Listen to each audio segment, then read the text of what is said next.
একবারের কথা, একটি ছোট গ্রামে একজন ছেলে বাস করত। তার নাম ছিল অমিত। অমিত খুব ভালো ছেলে ছিল। সে স্কুলে পড়ত এবং তার শিক্ষকরা তাকে খুব ভালো ছাত্র বলতেন এবং খুব ভালোবাসতেন। অমিতের মা বাবাও তাকে খুব ভালোবাসতেন ও স্নেহ করতেন। একদিন অমিত একটি পাখি দেখল। পাখিটি দেখতে খুব সুন্দর এবং অসাধারণ ছিল। অমিত পাখিটির দিকে একমনে তাকিয়ে থাকতে থাকতে তার প্রেমে পড়ে যায়। অমিত পাখিটির জন্য খুব যত্ন নেওয়ার চেষ্টা করত। সে পাখিটির জন্য খাবার দেয়ার দরুন একটি ছোট ঘর তৈরি করল।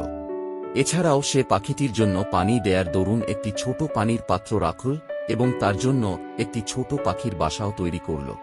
পাখিটি অমিতের স্নেহ ও ভালোবাসা পেয়ে খুব খুশি হয়। সে পাখিটির সাথে খুব ভালো সময় কাটাত এবং পাখিটিও অমিতের জন্য একটি অসাধারণ বন্ধু হয়ে উঠল।